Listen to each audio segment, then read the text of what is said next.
5 साल बाद वैकेंसी आपकी आई है और पोस्ट भी कम है, तो कंपटीशन तो ज़्यादा होंगे। बी ग्रुप का और डी ग्रुप का सबसे ज़्यादा हाई गई थी, यहाँ तक कि एसआई से ज़्यादा कट ऑफ आपके कांस्टेबल में चले गए थे। 452 वैकेंसीज हैं, उसके 10 गुने को फिजिकल के लिए सिलेक्ट किया जाएगा। तो आपको डायरेक्ट रिटर्न के बाद ज्वाइनिंग नहीं होनी है। उन्हीं लोग अध्ययन में डटे हुए हैं, डेली 6 घंटा 7 घंटा मेहनत कर रहे हैं, तो वो क्यों कर रहे हैं? Hello friends, welcome back to my YouTube channel Khushboo official में आपका स्वागत है। कैसे हैं आप लोग? आशा करती हूँ आप लोग स्वस्थ होंगे और अपनी तैयारी बेहतर तरीके से कर रहे होंगे। जैसा कि आरपीएफ एसआई का एग्ज़ाम डेट आ चुकी है, जो कि आपके 2 दिसंबर से स्टार्ट है। जैसा कि आपने मेरे थंबनेल को देखा होगा तो आपको पता भी चल गया होगा कि मैं आरपीएफ एसआई में जो आपके कितने स्कोर करने चाहिए उससे रिलेटेड मैं बात करूँगी। अभी जो 20 से 25 दिन जो आपके पास समय है उसमें तैयारी किस तरह से करनी चाहिए, कितनी स्कोर करनी चाहिए ताकि आपका एक सिलेक्शन कंफर्म हो पाए, अपनी स्ट्रेटजी कैसी रखनी चाहिए, इन सब चीज़ों के बारे में आज मैं बात करूंगी। तो आप लोग वीडियो को पूरा देखिएगा, क्योंकि आपके जो समय है वो एक स्टूडेंट से बेहतर समय मैनेजमेंट करना और दूसरे को नहीं समझ आएगा। तो आज उसी सब चीज़ों के बारे में मैं आज डिस्कस करूंगी। तो आप लोग वीडियो को पूरा देखिएगा, क्योंकि ये वीडियो आप लोग के लिए बहुत ही इम्पोर्टेंट रहने वाली है। तो वीडियो स्टार्ट करने से पहले एक गुजारिश करूंगी कि जो बच्चे चैनल पे नए हैं वो चैनल को सब्सक्राइब करेंगे, बेल आइकन को प्रेस करेंगे, ताकि आगे जो भी वीडियोस मैं लेके आऊँ वो आप लोग तक पहुंच पाएगी।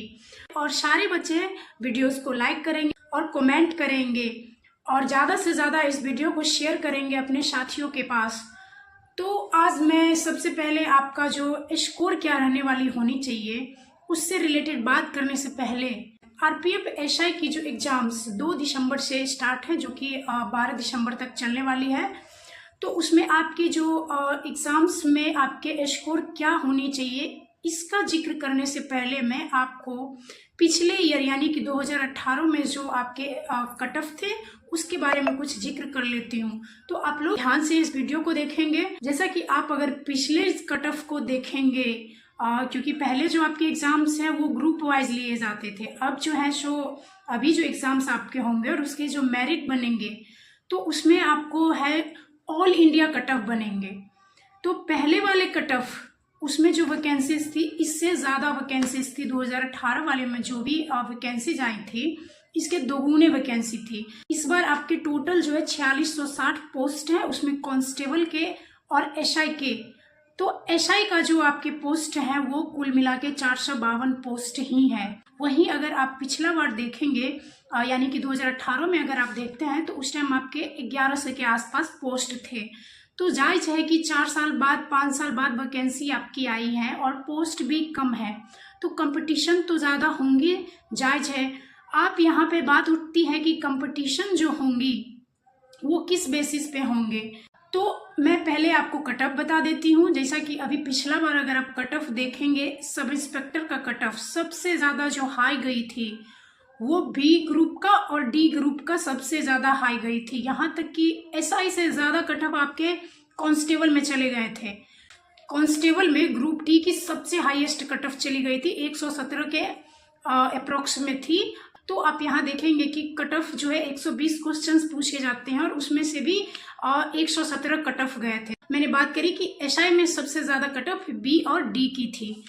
सबसे ज़्यादा कट ऑफ बॉयज़ में जो था वो 100 के अप्रोक्स में रहा था। वहीं गर्ल्स में आपके 87 के अप्रोक्स में कट ऑफ रहे थे यूआर की, यानी कि जनरल कैटेगरी की।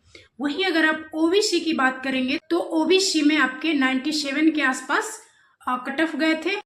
वही गर्ल्स की ग्रुप बी का 81 था और डी का 84 था। और आप एससी की देखेंगे तो एससी में सबसे हाईएस्ट कट ऑफ 90 गया था एससी कैटेगरी की, और गर्ल्स में 74 के अप्रोक्स में कट ऑफ गए थे। वहीं एसटी में आप देखेंगे तो बॉयज का कट ऑफ 87 गया था और गर्ल्स का कट ऑफ 72 के अप्रोक्स में गया था। यानी कि आप एसआई का देख रहे हैं कि सारे कैटेगरी से सबसे ज्यादा जो कट ऑफ गए थे वो बी और डी में गए थे। इसका मेन रीजन हो जाता है कि ये जो दिल्ली रेंज की जो क्षेत्र होती है ना, बहुत सारे बच्चे सारे जगह से पढ़ने के लिए दिल्ली के आसपास रहते हैं और उनका सोच रहता है, जब वहाँ वो रहने लगते हैं तो उनको लगता है कि मेरा जो नौकरी हो, मेरा जो ड्यूटी हो वो इसी के क्षेत्र में, जैसे लखनऊ हो गए, हरियाणा हो गए, राजस्थान हो गए, यहीं के आसपास वो अपना नौकरी खोजते हैं। वो चाहते कि उसी जगह पे मेरा नौकरी हो। इस वजह से सारे जगह का जो स्टूडेंट वगैरह ज़्यादा थे वहीं से फाइट किए थे, तो इस वजह से वहाँ का कट ऑफ ज़्यादा गया था। अब आपने ये बात जान ली कि किसका कट ऑफ कितना गया था। अब मैं बात कर लेती हूँ कि इस बार जो आपके स्कोर रहने वाले हैं, इस बार आपको कितने मार्क्स लाने होंगे कि आपका सिलेक्शन निश्चित हो पाएगा। तो आप लोग के दिमाग में ये चल रहा होगा, पहले ही आप लोग हतोत्साहित ना हो, क्योंकि आपके एसआई वालों की जो वैकेंसी है 452 वैकेंसी है। इस बार जो आपकी वैकेंसी है वो 452 है। तो आप लोग ये दिमाग में लेके चल रहे हैं कि मेरा जो सीट है एसआई की वो 452 है और उसमें हमें अपना सिलेक्शन लेना है। लेकिन आप लोग ये ध्यान में रखिएगा कि जिक्र किया हुआ है कि ये जो 452 वैकेंसीज हैं उसके 10 गुने को फिजिकल के लिए सिलेक्ट किया जाएगा। तो आपको डायरेक्ट रिटर्न के बाद ज्वाइनिंग नहीं होनी है, उसके 10 गुने को सिलेक्ट किया जाएगा। यानी कि आप देखेंगे 4520 इतने कैंडिडेट सिलेक्ट होंगे फिजिकल के लिए। तो आप ये सोच के अभी तैयारी करिए कि हमें जो है वो सिलेक्शन 4520 में अपना एक नाम कंफर्म करना है पहले। उसके बाद जो ऐसा भी हो सकता है ना कि उसमें जो अभ्यर्थी होंगे फिजिकल में वहीं पे ज़्यादा छटेंगे, वहां से छटने के बाद आपको डीबी और मेडिकल के लिए रखा जाएगा।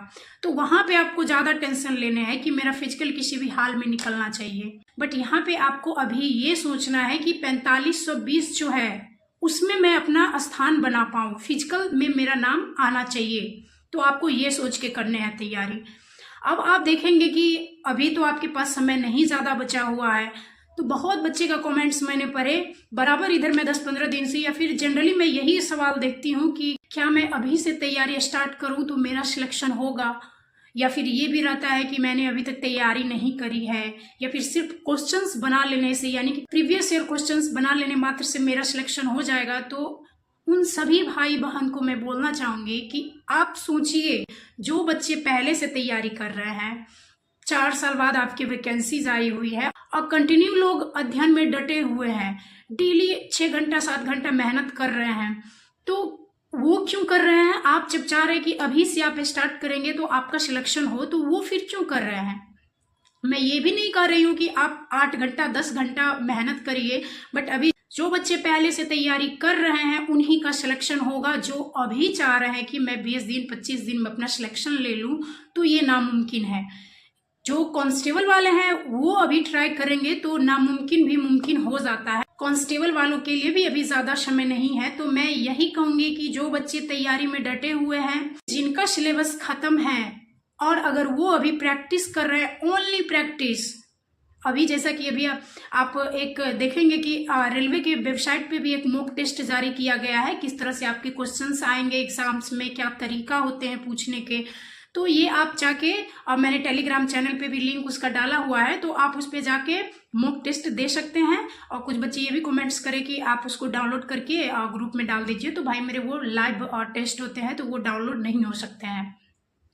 तो आप जितना से ज्यादा हो सके आप प्रैक्टिस करिए, पिछले साल के ही क्वेश्चंस क्यों ना उसको प्रैक्टिस करिए। और ये बात कि आप कितने क्वेश्चंस किस में बनाएंगे, तो आप देखिए कि ऑल इंडिया में आपके कट ऑफ बनेंगे तो जायज है कि सबको बराबर लेके उसको चलना पड़ेगा, एक ही कट ऑफ जारी होंगे। ऐसा तो है नहीं कि ऑल रीजन का अलग अलग होगा। तो आपको इसमें मेहनत तो करना पड़ेगा। देखिए सबसे यहाँ पे आपके जो जरूरी हो जाते हैं वो आपको जीके जीएस आपको कंप्लीट करने पड़ेंगे, क्योंकि मैथ और रीजनिंग ये दोनों तो प्रैक्टिस से सभी ले आएंगे 35 का 35। अगर आप मेहनत ढंग से किए हुए हैं तो क्वेश्चंस उतना टफ भी नहीं होते हैं मैथ रीजनिंग के। अगर आप प्रीवियस ईयर के जो क्वेश्चंस अगर आपने उसको बना लिया है, बार बार उसी को अगर आप रिपीट किए हुए हैं, तो आपको मैथ तो बन ही जाएंगे 35 के 35। बचे रीजनिंग, तो रीजनिंग भी चांसेस है कि होगा तो 1-2 नहीं बनेंगे, बाकी आपके बन जाएंगे। कि फिर जीके जीएस 50, सबसे बड़ा योगदान आपके जीके जीएस के हैं। अगर जीके जीएस में आपने 40 तक नहीं करा तो आपका सिलेक्शन चांस नहीं बनता है। तो आपको ध्यान में रखना है कि 40 करना है। 35, 35, 70 और 40 यानी कि 110 अंक होते हैं। बट जो बच्चे का ज्यादा स्ट्रॉन्ग मैथ रीजनिंग नहीं है, लेकिन अगर उनका अच्छा है, वो कंटिन्यू मेहनत कर रहे हैं, तो जायज है कि वो 35 में 30 भी तो ले आएंगे। 30 आप मैथ में ले आएंगे, रीजनिंग में भी आप 30 लाते हैं, तो आपके 60 हो जाते हैं।